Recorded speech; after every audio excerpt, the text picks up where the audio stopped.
कुछ विषय आपके समक्ष रखना चाह रहा था।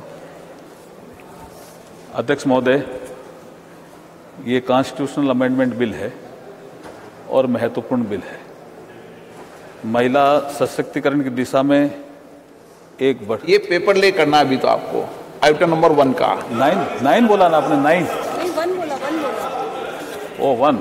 अध्यक्ष महोदय, मैं आपकी अनुमति से क्रम संख्या 1 पर अंकित दस्तावेज, मेरे सामने अंकित दस्तावेज मैं सदन के पटल पर रखता हूँ।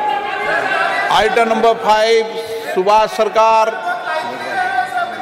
मेघवाल जी को करा दें। आप ही कर दो आइटम नंबर 5। अध्यक्ष महोदय, मैं सुभाष सरकार के सामने अंकित दस्तावेज जो क्रम संख्या 5 पर अंकित है, आपकी अनुमति से टेबल पर रखता हूँ। Item number 6 Shri Adhir Ranjan Chowdhury ji.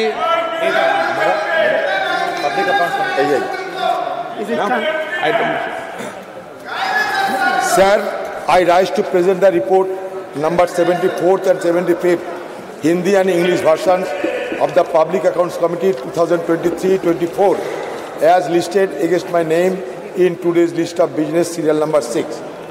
Item number 7 Shri Ravneet Singh.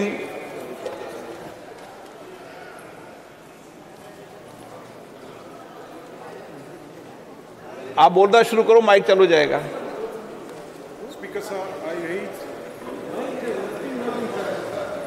Speaker sir, I raise to lay on the table. Speaker sir, I rise to lay on the table the minutes of Hindi and English versions of the 11th sitting of the committee on absence of members from the sitting of the House as listed against my name at serial number 7 in today's order list. Thank you, sir. Item number 8 Shri B Mahtab ji. Sir, I rise to present the 51st report, Hindi and English version of the Standing Committee on Labour, Textiles and Skill Development 2022-23 on the Employees State Insurance Corporation, applicability and benefits under ESI scheme, functioning of ESI hospitals and management of corpus fund relating to the Ministry of Labour and Employment. Thank you, sir. माननीय सदस्यगण, नई व्यवस्था है और नई व्यवस्थाओं में technology का भी प्रयोग किया है। इसलिए मेरा आग्रह है, आज सुबह भी 10 बजे से टेक्नोलॉजी के बारे में सिखाने के लिए सभी माननीय सदस्यों से आग्रह किया था। कल भी सुबह 10 बजे टेक्नोलॉजी के जो भी सीखना आना चाहें, इस पार्लियामेंट कैंपस में आमंत्रित हैं। टेक्नोलॉजी के कारण कुछ चीज़ें हो सकती है, आपको आवाज़ कम आए, उसको ठीक कर रहे हैं। नए घर में आते हैं तो, नए परिवार में आते हैं तो आप सब समझते हैं चीज़ों को।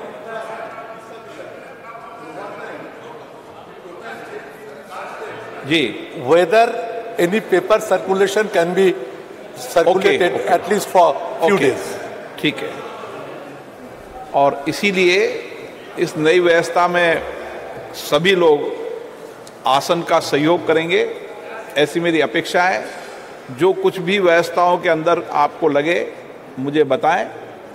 इस 2 दिन के बाद आपको व्यवस्थाएं और व्यवस्थित मिलेगी। जितना दिन 2 दिन में ठीक होगा आप कोशिश करेंगे, नहीं तो नए सत्र के समय सब व्यवस्थाएं मिलेगी। हम सब जानते हैं कि नए प्रयोग में कुछ चीज़ें टेक्नोलॉजी को, हाँ, वो भी सब विषय मेरे ध्यान में, और भी आप लिखकर मुझे डाल देना, मैं प्रयास करूँगा। Item number 9। धन्यवाद अध्यक्ष महोदय। एक मिनट। संविधान 128 व संशोधन विधेयक 2023, माननीय मंत्री जी। धन्यवाद अध्यक्ष महोदय। With your permission, sir, I move that the bill further to amend the Constitution of India be taken into consideration. The Constitution 128th Amendment Bill 2023। मैं अध्यक्ष महोदय इस बिल की कुछ जानकारियां सदन के पटल पर आपकी अनुमति से रखना चाहता हूं। अध्यक्ष महोदय, ये कॉन्स्टिट्यूशन अमेंडमेंट बिल है और महत्वपूर्ण बिल है। महिला सशक्तिकरण की दिशा में एक बढ़ता हुआ कदम है। दुनिया को भी दिशा दिखाने वाला ये बिल है। अमृतकाल की बेला में भारत को विकसित भारत बनाने की दिशा में एक महत्वपूर्ण कदम बढ़ाने वाला भी ये बिल है।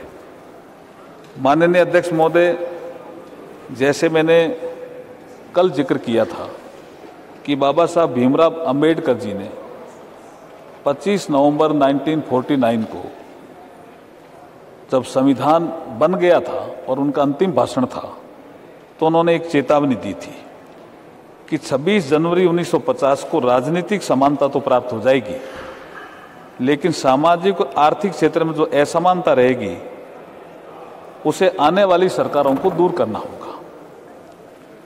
उन्होंने ये भी कहा था, मैं कोट अनकोट कहना चाहता हूँ, 26 जनवरी 1950 को हम परस्पर विरोधी जीवन में प्रवेश करने जा रहे हैं। राजनीति में हमारे यहाँ समानता होगी और सामाजिक और आर्थिक जीवन में असमानता होगी। राजनीति में हम एक व्यक्ति एक मत के सिद्धांत को मान्यता देंगे। हमारे सामाजिक और आर्थिक जीवन में हम अपनी सामाजिक और आर्थिक संरचना के कारण एक व्यक्ति एक मूल्य के सिद्धांत नकारते रहेंगे। इस विरोधापूर्ण जीवन को हम कब तक जारी रखेंगे? कब तक हम अपने सामाजिक और आर्थिक जीवन में समानता से लोगों को वंचित रखेंगे? अब इसके बाद जो सरकारें आई, बाबा साहब के इस चेतावनी को भी ध्यान में ज्यादा नहीं रखा। ऐसा नहीं है कि उन्होंने योजना नहीं बनाई सामाजिक आर्थिक समानता लाने की, लेकिन जैसे ही 2014 में नरेंद्र मोदी जी आते हैं प्रधानमंत्री के रूप में देश में, उसके बाद से सामाजिक आर्थिक असमानता को दूर करने के लिए बहुत सी योजनाएं बनाते हैं, जिसका कल मैंने कईयों का जिक्र किया। बहुत सी योजनाएं जिसमें महिला सशक्तिकरण की योजनाएं भी सम्मिलित है। अब टॉयलेट बनते हैं, महिला की गरिमा भी बढ़ती है, जो संविधान की प्रस्तावना में कहा हुआ। महिलाओं को समानता भी मिलती है, एक घर में लाइट, एक घर में लाइट नहीं है, एक घर में टॉयलेट, एक घर में टॉयलेट नहीं है। तो ये समानता लाने का अधिकार महिलाओं को सबसे ज्यादा 2014 के बाद इसने स्केल भी बढ़ाया, योजनाओं में बजट भी बढ़ाया और स्पीड भी बढ़ी। इसलिए मैं ये कहना चाहता हूं कि भारत के संविधान की प्रस्तावना में सामाजिक और आर्थिक न्याय का भी उल्लेख है और प्रतिष्ठा और अवसर की समानता का भी उल्लेख है। आज के इस बिल से महिलाओं की प्रतिष्ठा तो बढ़ेगी, अवसर की समानता भी बढ़ेगी, महिलाओं को रिप्रेजेंटेशन मिलेगा। इसके महत्वपूर्ण 4 ऐसे क्लोज हैं जिनका मैं जिक्र करना चाहूंगा कि हम जो इस बिल के माध्यम से अमेंडमेंट कर रहे हैं, इसमें 4 महत्वपूर्ण क्लोज हैं। बाकी जो चर्चा होगी उसके बाद जो विषय आएंगे उसका बाद में उत्तर देने का अवसर मिलेगा, आप देंगे तो मैं दूंगा। पहला जो क्लॉज है वो संविधान का आर्टिकल 239, उसमें हम एक 239AA जोड़ रहे हैं, जिससे नेशनल कैपिटल दिल्ली की असेंबली में महिलाओं के लिए 33% सीट का रिजर्वेशन सुनिश्चित होगा। ये it is a first amendment clause है इस बिल में, क्लॉज 2।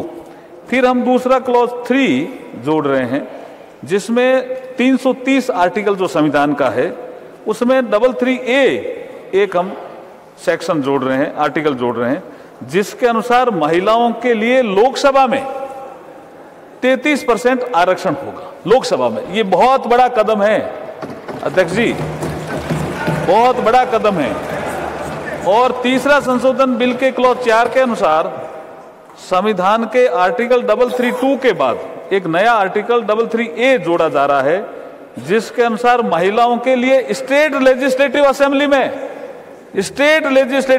में 33% सीटों का प्रावधान हम करने जा रहे हैं। और जो चौथा एक क्लॉज है 5, उसके अनुसार संविधान का आर्टिकल 334 के बाद एक नया आर्टिकल 33A जोड़ा जा रहा है, जिसके अनुसार महिलाओं के लिए ये आरक्षण जो आज ये सदन चर्चा के लिए ले रहा है, ये आरक्षण 15 सालों के लिए प्रभावी रहेगा। 15 सालों के बाद अगर इसको बढ़ाना है तो ये संसद ही तय करेगी, ये संसद को अधिकार रहेगा। और ये जो सीटें हैं जितनी आज है, जैसे जैसे सीटें बढ़ती जाएगी 33% के अनुसार महिलाओं का आरक्षण भी बढ़ता जाएगा। अब मैं थोड़ा सा कि काफी कल भी चर्चा हुई, मैं थोड़ी हिस्ट्री देना चाहता हूं कि भारतीय जनता पार्टी ने अपने राष्ट्रीय कार्यकारिणी की बैठक जो वडोदरा में हुई, उसमें सबसे पहले संशोधन करके महिलाओं को सशक्त करें पार्टी में, इसके लिए 33% महिलाओं से पद भरे जाएंगे, ऐसा निर्णय किया। उसके बाद वातावरण बना, दूसरी पार्टियों में भी प्रेशर आया। अब किया कि नहीं किया मुझे पता नहीं है, लेकिन उसके बाद से भाजपा लगातार लोकसभा और राज्यसभा में 33% सीटें आरक्षित करने के लिए निरंतर प्रयास करती रही। और जब अटल जी की सरकार आई तो बिल लेकर के भी आई। कई बार सर्वसम्मति की बैठकें बुलाई सभी दलों की, कई बार प्रयास अटल जी ने किए। 12वीं लोकसभा के समय 98 में, 13वीं लोकसभा के समय 99 में महिला आरक्षण विधेयक लोकसभा में प्रस्तुत किया गया। और उपलब्ध रिकॉर्ड के अनुसार 1996 में 11वीं लोकसभा के दौरान एसटी देवेगौड़ा के समय भी ये पहली बार प्रस्तुत हुआ। उसके बाद ये कमेटी में चला गया और कमेटी ने रिपोर्ट दी। रिपोर्ट देने के बाद लोकसभा भंग हो गई तो वो बिल भी समाप्त हो गया। मैं ये हिस्ट्री इसलिए देना चाहता हूं कि बाद में फिर यूपीए फर्स्ट के समय 17 दिसंबर 2009 में ये जो कमेटी की रिपोर्ट आई, जो बिल इन्होंने पेश किया मनमोहन सिंह जी के समय, इस रिपोर्ट के बाद 9 मार्च 2010 को ये बिल राज्यसभा में चर्चा के लिए लाया गया। 2 दिन चर्चा हुई। चर्चा का दौरान विरोध भी काफी हुआ, कुछ सांसदों ने बिल की कॉपियां भी फाड़ी, लेकिन अंततः राज्यसभा से ये बिल पास हुआ। इसमें भाजपा का सपोर्ट था, भारतीय जनता पार्टी ने खुले मन से सपोर्ट किया था इस बिल का। राज्यसभा में चर्चा तथा पास होने के बाद 12 मार्च को, अध्यक्ष जी जैसा आप प्रक्रिया जानते हो संसदीय परंपरा की, 12 मार्च 2010 को यह बिल लोकसभा में कम्युनिकेट हो गया। लोकसभा के सेक्रेटरी जनरल ने इसको पढ़ दिया तो ये लोकसभा की प्रॉपर्टी हो गया। और जब प्रॉपर्टी हो गया तो उसके बाद कई बार हम प्रतिपक्ष में थे उस समय, हमने भी डिमांड की कि इस बिल को ले आओ, लेकिन इनको सत्ता सुख का ज्यादा विषय था, इस बिल के बारे में चिंता कम थी, इसलिए बिल लेके नहीं आए। फिर लोकसभा जैसे ही भंग हुई 18 मई 2014 को तो ये बिल भी लैप्स हो गया। तो लोकसभा में तो कभी इनके पीरियड में चर्चा के लिए नहीं आया। फिर मैं ये कहना चाहता हूं कि ये कल जो अननेसेसरी ये विवाद कर रहे थे, संविधान में साफ लिखा हुआ है, आर्टिकल 107 के सब आर्टिकल 5 में प्रावधान है, यदि कोई बिल लोकसभा में लंबित है तो वह लोकसभा के विघटन के साथ ही लैप्स हो जाएगा। It is a constitutional provision. तो मैं आपके माध्यम से ये कहना चाहता हूं कि ये बहुत महत्वपूर्ण बिल है। इसमें अगर सर्वसम्मति बने आपके माध्यम बिल को लेकर के लगातार सदन में आज चर्चा हो रही है, लोकसभा में आज चर्चा हो रही है और कल राज्यसभा में इस पर चर्चा होगी। फिलहाल वक्त एक छोटे से ब्रेक का, जल्द लौटते हैं।